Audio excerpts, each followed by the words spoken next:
Welcome, everybody, to the House of Hustle podcast on Sports Radio 810. We are presented by Charlie Hustle. It is March. It is madness. We are getting ready to preview the Sweet 16. And let me welcome in my co-host, Steven St. John. Steven, what's going on? How we feeling? How you doing on this Monday post-Mizzou exit? I was feeling great on Friday, and I'm thinking we're going to do the Sweet 16. You were on fire on Friday. Let's be honest. You were ready. Mizzou had won their first tournament game in 13 years. And so I'm thinking we're gonna have this House of Hustle Sweet 16 preview. We're going to have Mizzou. We're going to have KU. We're going to have K-State, maybe Creighton, such a local flavor. We're going to have games in Kansas City, the T-Mobile Center to preview. And then Kansas goes out and gets beat by a shirtless Eric Musselman. And then Mizzou just doesn't show up against Princeton. He gets the pants beat off of him. But K-State did their job. They beat Kentucky, and so now they're headed to the Sweet 16 in Madison Square Garden in the East. And let me tell you, I love what's left there. If you're a K-State fan, you got to be fired up. So in an effort to be positive, let's start there.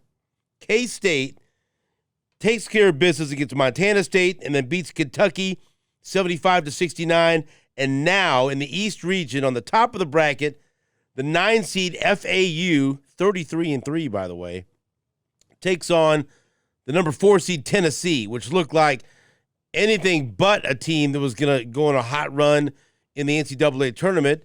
And, Mizzou beat them a couple of times over the past few months, including that win against them in the SEC tournament. But here's Tennessee. They get past Louisiana. They beat Duke. So FAU and Tennessee will take on the winner of K-State and Michigan State. Michigan State upsets Marquette. I had Marquette going to the Final Four, so they screwed that part of the bracket. K-State beats Kentucky, and now they have Michigan State in front of them and the winner of FAU and Tennessee. That's all that's standing between them and a trip to the Final Four. How do you feel about K-State and how they're playing under Jerome Tang and this matchup coming up against Michigan State? Huge matchup. I think it's a blast when you look at the point guards, right? Tyson Walker and Marquise Noel. That's going to be a fun get after you older guards. The New York connection. It's going to be fun watching those two get after it, especially at MSG. Naquan Tomlin goes back to New York, so a lot of good storylines for Kansas State, just where they're headed and playing in Madison Square Garden. First off, congrats to Coach Tang and his entire coaching staff to get to this point, year one, Sweet 16. And really put together just a tough win against a very good Kentucky team. That was an excellent basketball game. I mean, it was everything you wanted. It was entertaining. It was elite guard play. Casey Wallace was really good for Kentucky. Obviously, Oscar Tshiebwe and the rebounding, and former National Player of the Year last year. I thought K-State did as much as they could to try to impact him. He's gonna get his rebounds. He's just that much of an impact on the glass. But Kansas State made more plays down the stretch. They made big shots. I mean, the one that's going to jump out is Masood on the flare screen hitting the three. They gave K-State the lead late. Keontae Johnson had a step-back three. That was a huge shot down the stretch. But I just thought the 50-50 balls and, when it comes, winning time, final 2 minutes, NCAA tournament, so much on the line to get to the next round. You got to be able to execute. You got to be able to function in those moments. And a lot of it comes down to just how bad you want it, the toughness piece of it, knowing every possession matters. And I felt like Kansas State, their attention to detail, the energy, the entire game. But it all comes back to Marquise Noel for me. He's the heart and soul of this team. He has been all year. Keontae is a guy that is just a force. Like his leadership is lead by example. And he's got to be productive night in and night out for sure. But with Marquise, it's his just energy level, the enthusiasm. Like yesterday, the passing and the shot making, the deep threes. I mean, he's got the green light at all times for a reason. But I just thought he was so dynamic, and Kentucky had no answer for him. When the end of the half with the double team, when Marquise just ran around the double team and threw a lob to Naquan Tomlin to close the half, that pretty much summarized the fact that I don't think Kentucky realized just how fast, how quick, how impactful Marquise Noel was. 27 points, 9 assists, both first and second round games. Marquise Noel was excellent. And the passing, 14 assists in that opening round game. I mean, he just puts K-State on his back. And he had some ups and downs, right, in February when Kansas State was struggling. But really kind of just when it matters most, NCAA tournament, best players got to play well. We saw that in the Mizzou loss. For Kansas State, their best players played well both games. That's why they're advancing. This Michigan State team, Tom Izzo, very, very tough physical team. They kind of remind me a little bit of Tennessee in that they're going to get after you. It's going to be physical. It's going to be almost like a rugby match, but there is a lot of talent, too, on that Michigan State team. Sissoko is another very athletic, mobile big. That'll be a tough matchup for Kansas State again.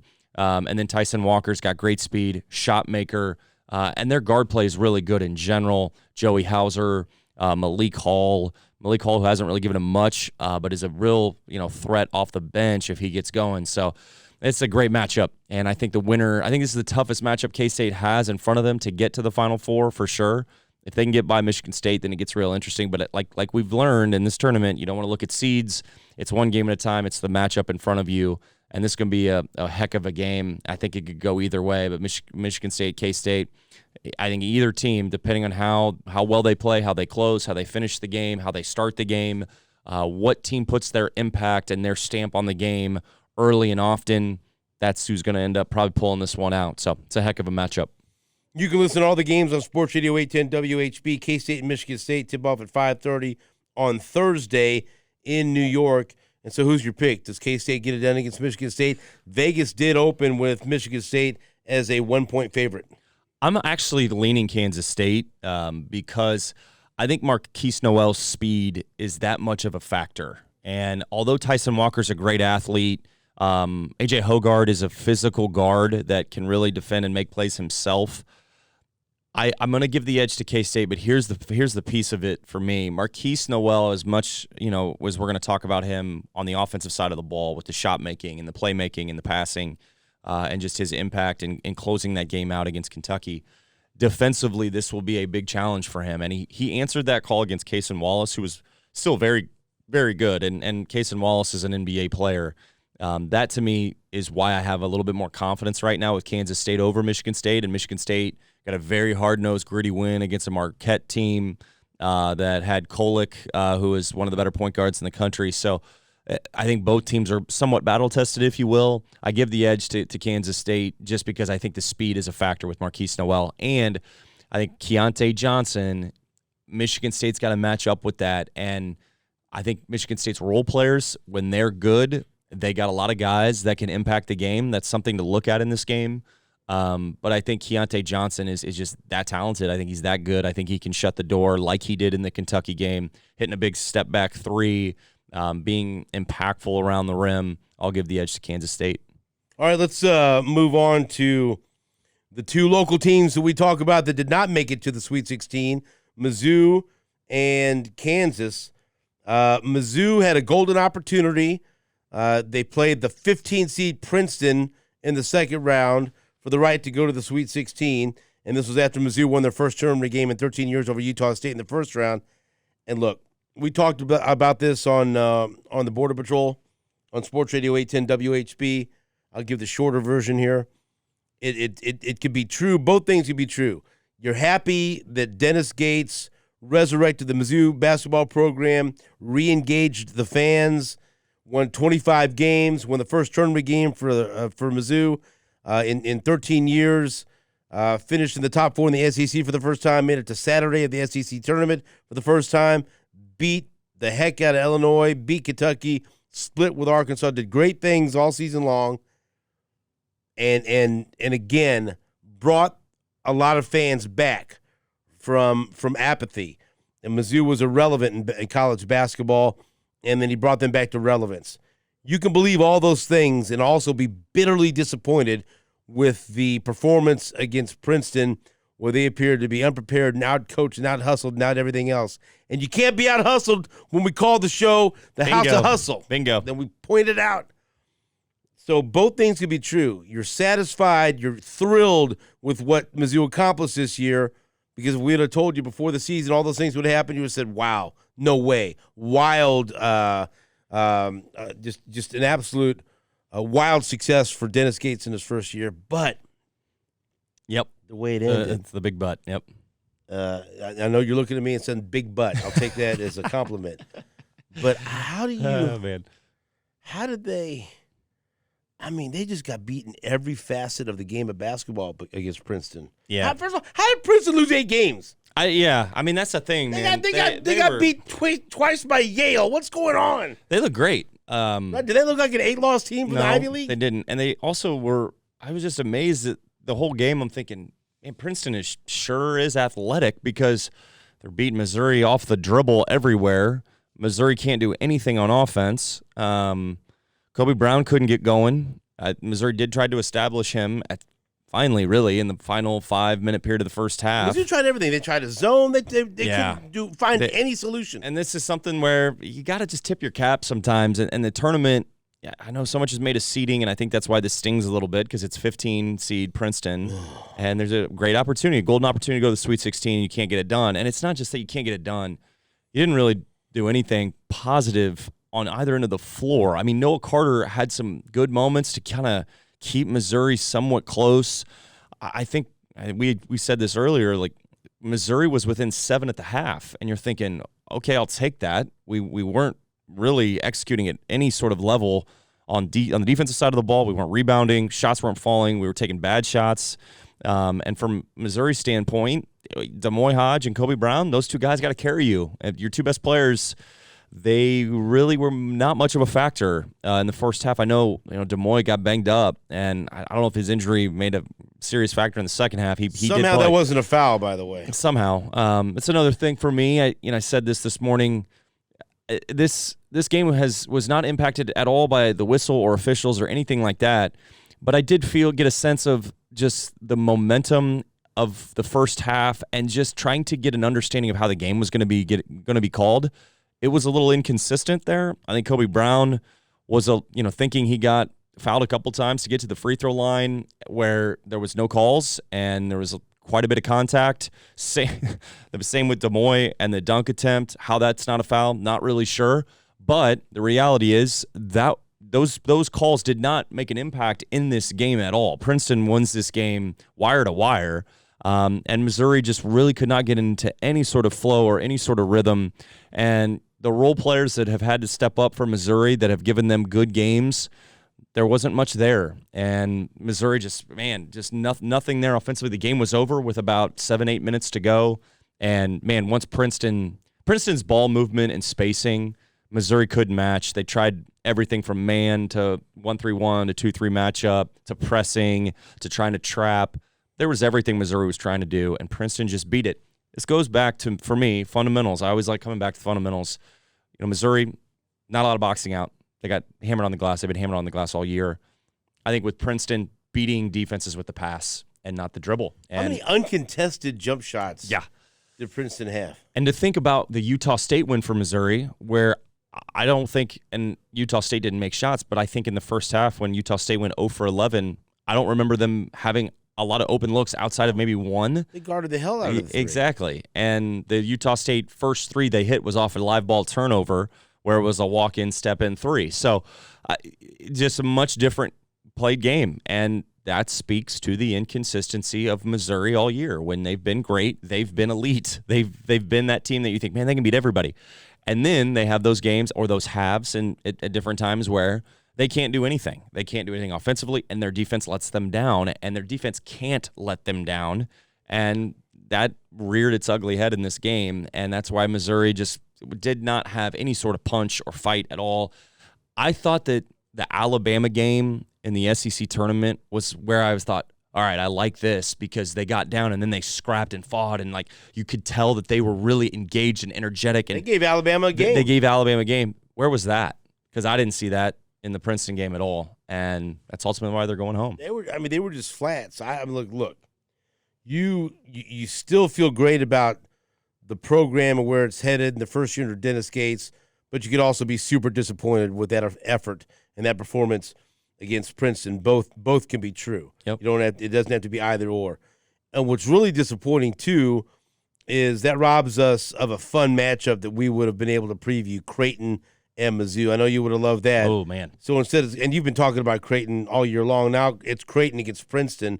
And I do have, in my bracket, I had Creighton meeting Alabama in the Elite Eight. So I expect Creighton to win this game. Creighton's better. 6 seed, nothing to sneeze at, but I think they're better than a 6 seed. and that's a team that has all the elements. Mm-hmm. Yep. And kind of like, for different reasons, kind of like Arkansas. You look at what they have, and you're thinking, boy, they should be better than a 6 seed. Arkansas should be better than an 8 seed. But seeding doesn't matter once you get into the tournament, and then if things come together and you're playing your best ball, then the talent will come out. And maybe I feel like this is what's happened with Creighton. Yeah. And we could see them. Yep. Well, I'd love to see Creighton and Alabama in the Elite Eight. I still think Alabama wins, but Creighton might be able to give them all they can handle. What about Creighton now that they have Princeton in front of them and they're sitting in the Sweet 16? This is a team that you said to keep our eyes on in the NCAA tournament, and here they are. Yeah, well, Creighton got off to a great start, and they had a +10 advantage at half, and their defense was very good. I thought they guarded Keontae George really well, who was a freshman of the year in the Big 12, and Baylor's really top scorer and top playmaker. LJ Cryer was really good for Baylor. I think it kept Baylor in the game. But you look at this Creighton team, and it's interesting to see. I'm going to start with Trey Alexander because I think he is their best defender. He's elite. He can guard 1, 2s, and 3s for the most part. Lacks a little strength in terms of guarding 3s, but he moves so well, and he is a dog on defense. And he's improved his shooting, shooting 42% from 3. I think he was in the 25 to 26 range last year. So he's come a long way with his jump shot, and that's helped a ton. He got to the free throw line in this game, but what really stood out was the 8 rebounds and 5 assists from Trey. He's just really kind of coming into his own of putting it all together and being a complete player. Trey was really talented when Creighton signed him as a freshman. He was committed to Auburn and ends up at Creighton. And, man, he's getting better and better. And to me in this game, he was the factor with 17, 8, and 5. I mean, that's a big day for him. Did have 3 turnovers, a couple of those unforced. But he was great. And then Ryan Ebhard is the scorer. And he mostly is a point guard that's more pass first. But, man, he was aggressive shooting the ball. And you talk about getting to the free throw line, 10 of 10 at the line. I mean, free throw shooting is really important. You've heard it before in the tournament. Free throw shooting matters, closing games, but just getting to the line, stopping the clock, being aggressive, creating fouls, those things really matter. Ryan's really good off the dribble. 10 of 10 at the free throw line is a big deal for Ryan. He's an undersized point guard, but he can really score. He also hit 4 threes. He was 8 of 13 from the field, so highly efficient for 30 points. 30 points, NCAA tournament. It's a memorable performance to get Creighton over the hump. But the most important player to this Creighton team, and I would say Baylor Shireman, is the IQ, so intelligent, great defender, spot shooter. He is. I mean, Baylor Shireman, you could argue, is so important to this team. But when Creighton really struggled and went through their lulls of losing, they were without Ryan Kalkbrenner, their 5, their center, 7-footer. And Kalkbrenner was great in their opening round game. When things got a little tight, Ryan Kalkbrenner made some big plays, hit some big shots. Ryan was 4-10 in the Baylor game, 10-7. He did get in foul trouble. Kalkbrenner has been the missing piece. When he was hurt, you could clearly tell Creighton couldn't operate without him. He's back. He's healthy. It's why Creighton, I think, has played with so much more confidence because they know they have that anchor on their defense. He's a drop big.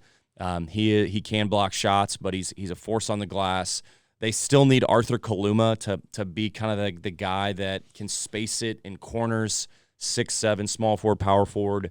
But Creighton is a team right now that I think is dangerous, and I think they're scary in terms of I would love to see that matchup, like you said, with them and Alabama. That'd be a fun one. Brandon Miller's been a little bit up and down with the injury. I still think Alabama's most talented team by far, and that would be a fun matchup just with how Creighton plays, that style McDermott plays with. He's one of my favorite coaches. I think he's a very underrated coach in college basketball just by his style, the guys that he recruits to play his system. They don't have much of a bench. They will play probably 7-8 guys, but that starting 5 for Creighton has been rock solid now that they're healthy, and they're a dangerous team right now. Dangerous out. All right, let's take a look at the West. Kansas, the 1 seed, loses to the 8 seed Arkansas. We've talked about this. Arkansas on paper, they're not an 8 seed. Correct. They were just inconsistent, and part of that was Nick Smith missing time. But they have 2 lottery picks in Black and Smith. Mm-hmm. They're loaded with talent. They have a coach that's had recent success in the NCAA tournament. They play their best basketball at the end of the year. What were your main takeaways? Why did Arkansas upset Kansas? Yeah, I think when you look at this matchup, and I mean, foul trouble played a part in this game. I hate to say it. KJ Adams getting his fourth early in the second half was a big deal. And Bill Self wasn't there. And Bill Self wasn't there. Like, it starts there. It's subjective, but how many points is he worth? I mean, he's the best coach in America. I mean, he's worth. And all those and these type of games that Kansas has been ATOs and things like that. Like what's timeouts? Personnel changes, motivational tactics. I think a good coach can, have an ability to communicate with officials, both in a positive way, sometimes in a negative way. That ends up, being a big factor. And I think Coach Self does a really good job of finding that balance as a coach, where I feel like every piece of the coaching operation he's got his hands on. And the most important thing is Coach Self's health. And so I'm somewhat glad he didn't coach in this game, because I didn't feel like, just from what was put out there, and know he was in Des Moines, there's no sense, coaching a game when your health's on the line. And I know he's an elite coach. He's the best coach in America. We all wanted to see him coach in this game, and I think it was important for him to put his health first. So that starts there. I do think it played a factor for sure. And I think Coach Roberts has done an incredible job with Kansas when Coach Self hasn't been able to coach. We saw it at the beginning of the year. We saw it at the end of the year. Coach Roberts and Coach Townsend, that entire staff, Coach Ballard, Coach Case, all those guys, they did a terrific job without their leader. And I think the players too, without Coach Self, that needs to be said. That can be tough when you're the head man in there. I mean, I still thought Kansas just played how Kansas normally looks. They were in that game and competitive with Arkansas. They had a lead. I think that's the hard part, is they had a lead. There's plenty of possessions, missed free throws in there, where you can think, man, Kansas had every opportunity to win that game. But it was an elite college basketball game, let's be honest. The energy, the crowd, the physicality, the emotion of everybody on the floor, it was big time. Both teams wanted this. It's what makes the tournament great. You just know that it's survive and advance, and you're done if you can't get by. And unfortunately, Kansas had a great year. They won the Big 12 outright. This is my chance to say Jalen Wilson. He was a player of the year in the Big 12, 20-point-per-game scorer.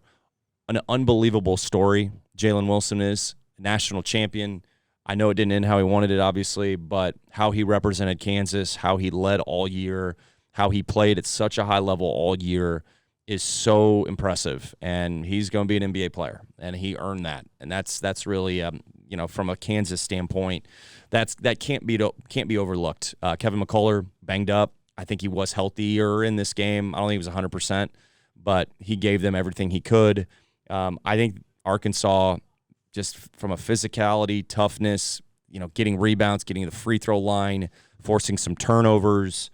Devontae Davis, we don't talk about him enough because so much is made of the lottery picks and Ricky Council, Jordan Walsh. Ricky Council, the fourth, big free throws. Big free throws, huge free throws down the stretch. Yeah, I mean, it's a big win for Arkansas, obviously. Like the emotion level of everyone involved. They wanted that game. I was talking with Matt Zimmerman, who is their color analyst on radio and one of my former coaches.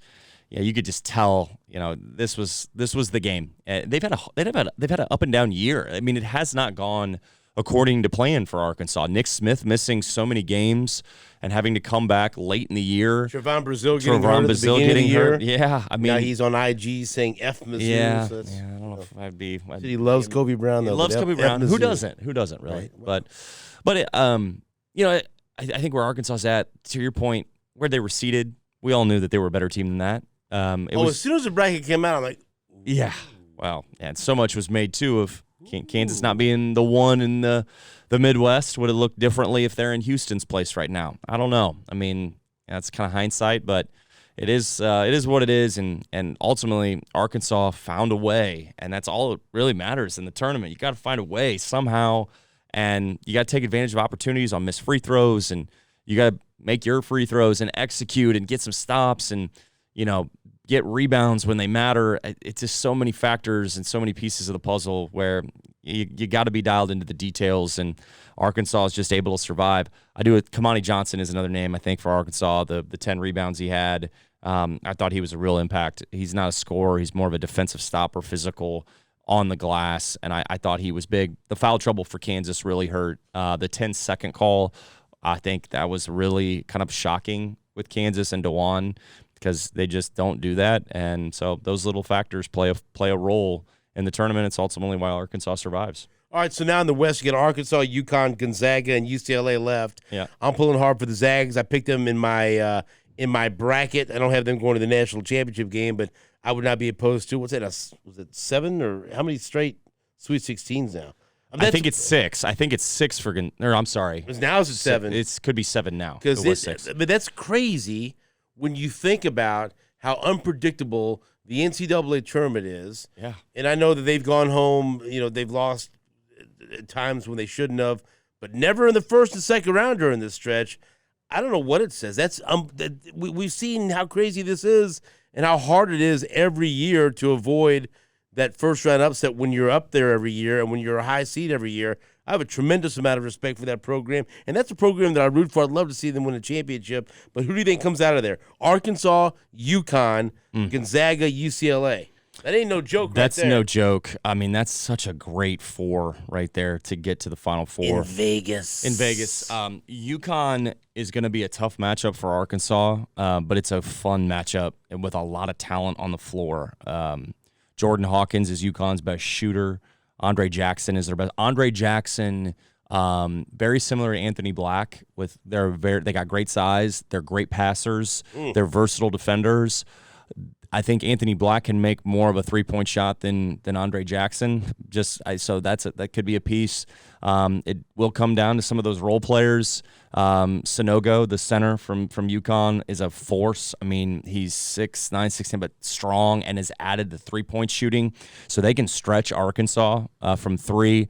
And UConn's got a bench. They got a 7'2", center that comes off the bench, and Donovan Clingan that could give them some serious minutes. That could be a problem for Arkansas. I like UConn in that game, but if you were to just say, well, if Arkansas sneaks by, would you be surprised? No, I wouldn't, because I think Arkansas, when you get a win like that against Kansas, that really brings a level of added confidence to you that you can go beat anybody, right? You just beat the 1 seed in Des Moines. You throw the seeds out. You throw the seeds out, and hey, find a way to win that game. But it will be the biggest, I think, test that UConn has in terms of physicality of an SEC caliber opponent. UConn's a very good team. I'm not taking anything away from them, but they're going to get tested by Arkansas. There's no question. And then on the other side of the bracket, I like Gonzaga. I think the Jalen Clark factor, not him being out with the ACL, I think that's too much of a factor for UCLA to get through. Jaime Jaquez speaks for himself. He's a terrific player, high IQ, just a complete winner in every way. Amari Bailey is playing well. Tiger Campbell is a very good point guard that's been in this game before. Let's rewind. Isn't he the kid that rolled his ankle right before the end of the game? He rolled his ankle. They said it was a sprain. It looked bad. Knowing Tiger Campbell, and I don't know the severity of the injury. I mean, he might, it might be worse than it looked, but get him on the phone with Patrick Mahomes. Like, how do you fix this ankle problem? Tiger Campbell's playing. I'll just say he's going to play. Like I don't think there's any way he would sit out, but who knows? I mean, it might be worse than it looks. So you kind of leave that open ended. But this matchup, by the way, back in the Jalen Suggs, buzzer beater, the Gonzaga UCLA matchup is a blast. Like, this is such a great rematch. Drew Timme was fantastic last night against TCU. He's 40 years old. Exactly. He reminds me of Perry Ellis a little bit. Just kind of been around. Like That's fine. That's all right. Mitch Lightfoot probably is a big Drew Timme fan, I would think. But So who's the team that emerges? I like Gonzaga. Okay. I like Gonzaga. Gonzaga in the West. Let's talk about the Midwest. We ain't got no local schools here, but we still got Sweet 16 and Elite 8 basketball action coming up this weekend at T-Mobile Center. Houston and Miami, Xavier and Texas. I did have Houston and Texas meeting in the Elite 8, with Houston advancing to the Final Four in Houston. But I don't know. None of these schools are close. I don't know if anyone's going to have any type of home court advantage. You can tell me better between Houston, Miami, Xavier, or Texas, if anyone's going to travel. But, I mean, if you just want to talk about a hell of a game, Miami or Xavier could win. But if we get Houston and Texas in the Elite 8, yeah, I think I will find my way down to T-Mobile Center on Sunday to watch that. But who do you like to emerge out of Kansas City in the Midwest to go to the Final Four?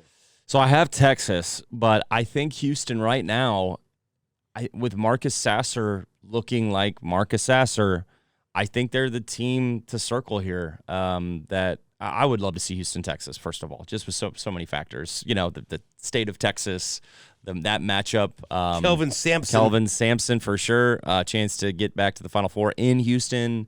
This is what makes this fun. I think from a fan base standpoint, I think Xavier's fans are going to be here and it's going to be serious. I love going to Cincinnati and going to Xavier games. Their fan base is fantastic. So I'm really curious, what that looks like for you being down in the Power and Light area. But Xavier, Texas is going to be a good game. It's going to be a really good matchup. Colby Jones is kind of the guy to circle. He was flirting with a triple-double. I just think Texas right now, they have so many pieces and parts that are playing a factor. Serge Barry Rice has been really good for them. Arterio Morris is playing more as a freshman. Dylan Dessou, the transfer, is a mid-range nightmare matchup for most teams. Marcus Carr speaks for himself as a shooter. He can take over a game with his scoring. Timmy Allen is a veteran. I mean, they got experience. They got athleticism. They got size. They got shot making. They got physical. I mean, they got all the pieces to do it. And they've been in the Big 12, and they've battled with a lot of really good teams, not taking anything away from the American and Houston, what they faced, but that Houston-Texas matchup would be a blast, an all-timer. Don't sleep on Miami, though. No, Do not I'm sleep not, on Miami. because that's what I'm going to bring up. It's interesting to me. There was so much talk about when Nigel Pack left Kansas State for that huge NIL deal. Yeah. And you're thinking, well, I mean, Miami? Yeah. Yeah. And then, but now here we are, and you're thinking, well, K-State, well, they're going to be in trouble without him, right? Yeah. K-State gets to the Sweet 16, and then Nigel Pack goes to Miami, and he drugged them to the Sweet 16. Yeah. He was big in that second-round win. And so we kind of forget about him, but how great of a player he was for K-State last year. What about Nigel Pack in Miami? Nigel Pack, I mean, a really great addition for Miami to play alongside Isaiah Wong and Jordan Miller. Norchad O'Meara was really good in that Indiana game, 17 rebounds, and that's going up against Trace Jackson Davis, who's a Player of the Year candidate and one of the best players in the Big Ten. I had Miami beating Indiana just because I think their guard play is that good. Indiana has Jalen Hood-Schifino, who's a great point guard. He's going to be an NBA player. I just think Miami has those guards, and Jordan Miller is not really a guard. He's more of like a combo wing. But his strength and his improvement and growth has been on full display. He had 19 and 5 in the Indiana win. Isaiah Wong, though, is such a dynamic shot maker and shot creator. Like, that to me is going to be Isaiah Wong, Marcus Sasser. Like, that is such a blast. If you're in Kansas City and you're going to these games, you have no dog in the fight, go watch those two guys. Like that, Isaiah Wong, his ability to put the ball on the floor, make mid-range jumpers, his three-point shooting, hit 4 threes in the Indiana game. He had 8 rebounds, and he's not the biggest guy on the floor. We just got done talking about rebounding a lot this morning. Guards that rebound in March. Coaches always preach that. Guards that rebound in March. We used to say it all the time at Mizzou just because we were undersized. Guards got to rebound in March, and Isaiah Wong had 8 rebounds, and he's not the biggest guy on the floor. So Coach Larrañaga does a fantastic job there. I love Coach Larrañaga. I'm happy to see he's back in the Sweet 16. I still think they're a little salty of how they exited last year against Kansas. They were knocking on the door last year. That's right. I think they thought that they were destined last year, and now they're back this year. Still have this is a big test for them though against Houston.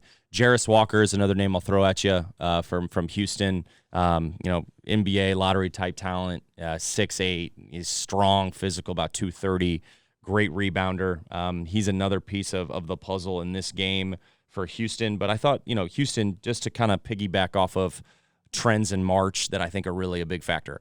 Houston was down 10 at half to Auburn. And you're thinking most teams would run away. What teams run away in that moment or can't get over the hump? Blew them out of the water in the second half. And then Houston came out firing and scored 50 points and held Auburn to 23 in the second half. It's really impressive. But Jarris Walker, in that game, though, 10 rebounds and 6 blocks. Like, the impact he made around the rim. He doesn't do a ton of scoring, but he's fully capable of scoring and going off. But 10 rebounds, 6 blocks is massive. Mark was big, 26 points, 9 rebounds. He's a starter. Tremont Mark, he's a 6'5" junior, but he is a guy that I thought really shined in the Auburn game. You need role players to step up. He was terrific. But it comes back to me, Marcus Sasser with the 5 threes, 22 points, 7 of 14 from the field, highly efficient. So much was made of his injury. He looks great, and that's why I think Houston would squeak by Miami. But I think it's going to be a great game. I would not be surprised if Miami can pull the upset as well. So your official picks are the West, Gonzaga. Yes. The Midwest, who emerges. I'm going to stick with my original, and I'm going Texas. Son of a gun. But, man, I don't like that as much as I did when I filled out my bracket. Right. That's for sure. Okay, now getting back to the other side of the bracket, the South, Alabama, San Diego State, Creighton, Princeton. I think we're anticipating an Alabama-Creighton Elite Eight. I have Alabama as my national champion. I'll stick with that. I would imagine you still have Bama in the South. Yeah, I do.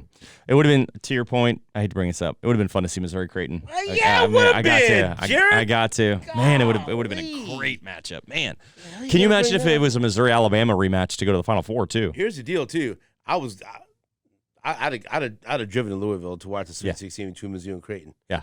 I was going to take my daughter Selena. We're just at least talking because you got to talk about it, you know.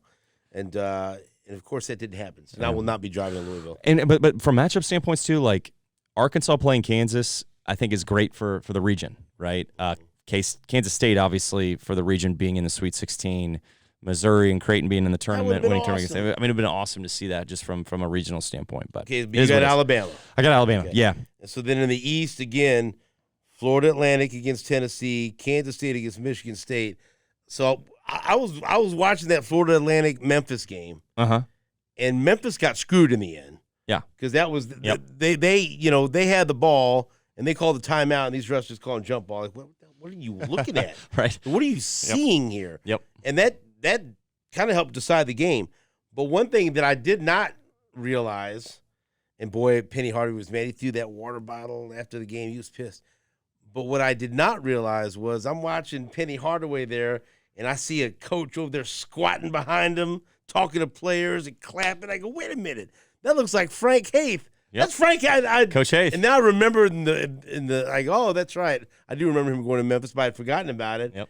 Frank Haith was on that bench at Memphis. That's right, top assistant at Memphis, and I'm happy for him. I mean, like, I think he's really happy with where he's at. You know, I know, you know, he did such a great job in terms of being a head coach.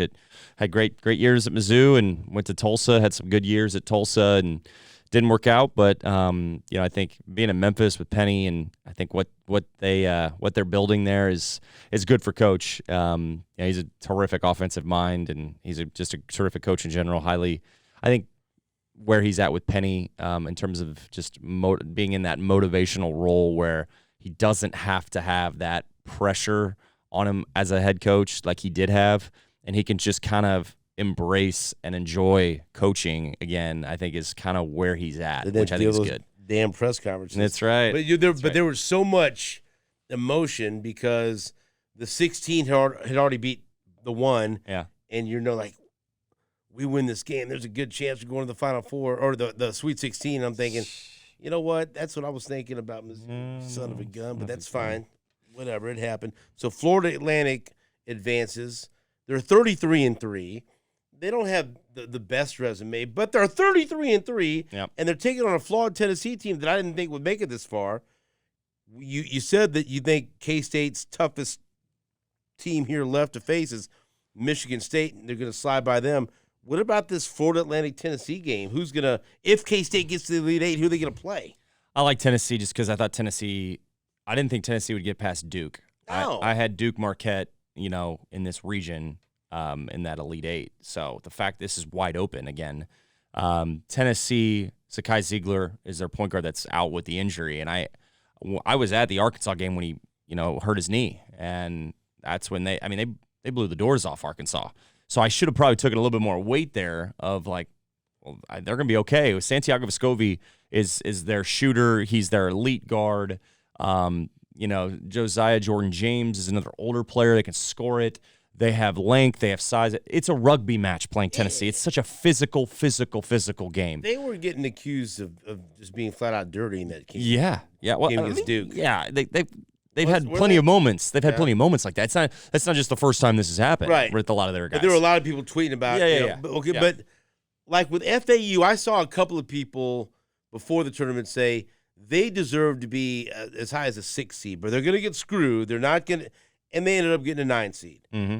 But it's like it's so hard because even now they beat Memphis. That's a good quality win. But you can't take too much away from beating a 16 seed.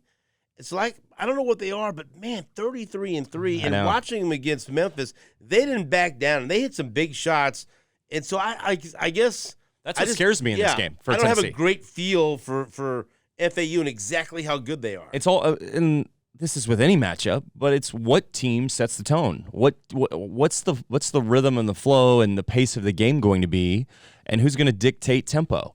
And for me, if Tennessee creates what they created against Duke, where it's just physical, they play with force, and they play with some, like, Duke, everything was so difficult. There was guys with, cut up eyes, and I mean, it just was like, it was a dogfight. And that's what I remember when Missouri beat Tennessee in the SEC tournament. It was a dogfight, and Missouri found a way to win that game. Where was that Missouri against Princeton? This comes back to this. I'm sorry. It comes back to this. But you like Tennessee. I like Tennessee. And then you like Kansas State. I like K-State. The K-State and Michigan State matchup is my favorite matchup of the Sweet 16. Oh, really? Yeah. I think it's just so. I mean, the games in Kansas City are great. Miami, Houston is another big one.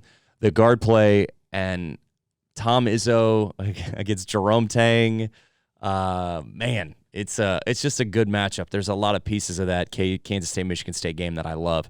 I'll give the edge to Kansas State. That is going to be a very good basketball game.